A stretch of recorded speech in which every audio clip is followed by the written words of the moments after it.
Hey there. How much time do you spend away from your cell phone? Does that make you anxious when you don't have your phone in your hand? Maybe you're addicted to your cell phone. Let's talk. English Without Fear, where you can learn to speak English naturally through listening to stories. I have a friend who has two teenage daughters. Recently, they attended a conference on a Saturday afternoon. When they arrived at this beautiful conference site, they were led into a garden and made to hand over, to give up their cell phones for the afternoon. The older daughter told my friend when she got home that at first she felt very anxious not to have her phone in her hand. But it was a beautiful day and the garden was gorgeous, and soon she just relaxed and enjoyed the freedom from her phone and being out in nature. So, do cell phones provide stress? They could. One thing is for sure, they they hurt community. They damage that face to face communication, one person to another. Well, what do I mean? Let me ask you a question. If you're sitting near somebody, would you rather talk with that person or would you rather continue to sit next to them and scroll your phone? What does scroll mean? It means looking at different things, flipping back and forth to Instagram and then maybe to TikTok or WhatsApp, Facebook, checking messages, checking what's new, checking email. That's called scrolling. So, how much time do you spend scrolling your phone versus, so scrolling the phone versus talking face to face with people? Some say that technology, and especially phones, have weakened the family structure. They've hurt the family. How is that? Well, imagine dinner time.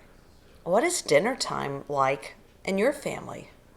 Do you eat together as a family?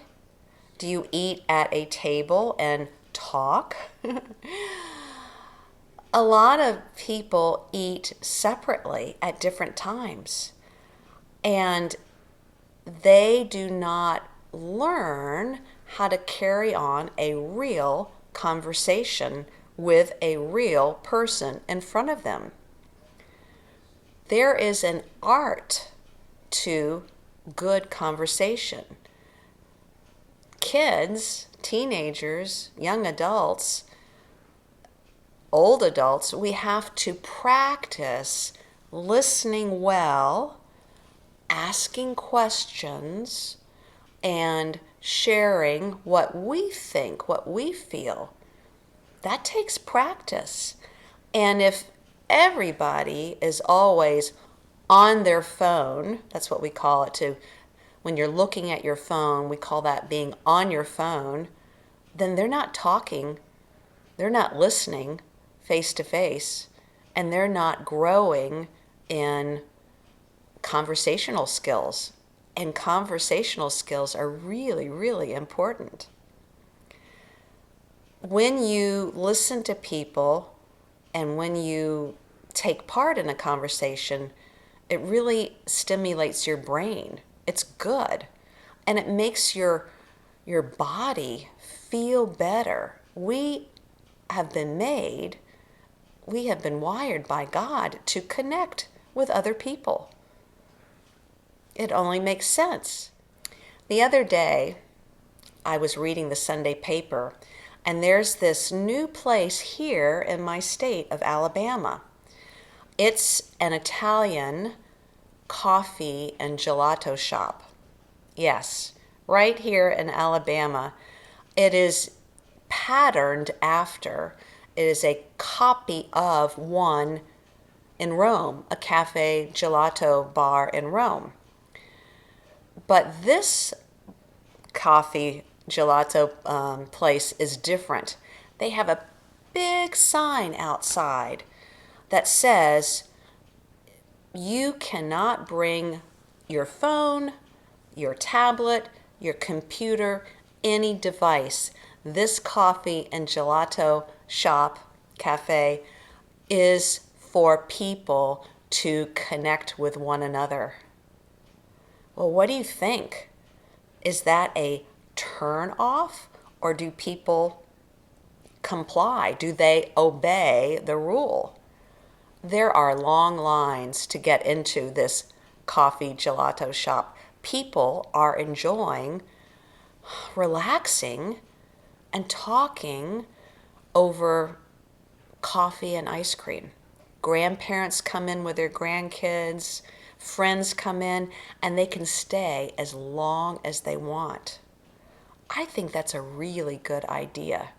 It's promoting human, physical, close conversation where people can practice listening and learn something too, as well as share from their experience. What about you at home? Could you do something like this?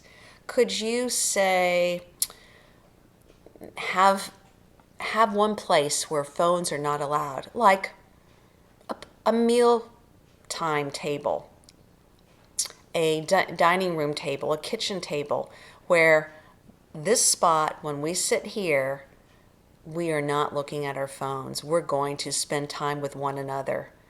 I think that is doable.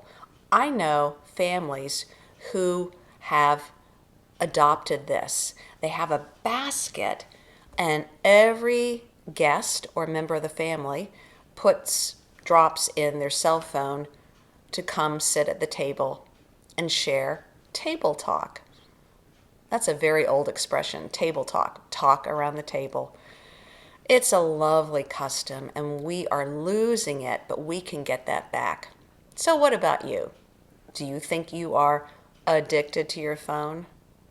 I'm trying to put my phone away when I'm in public, like at the grocery store.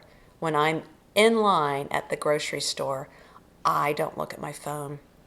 I try to talk with the person in front of me or behind me and just enjoy that human connection.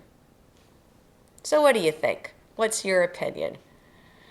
I know we can't meet each other face to face, but you could leave me a message, write a message, and I'd like to hear. Well, that's it for this episode. I'm Maria from English Without Fear. Talk to you next time. Thanks for watching. For questions or comments, here's my email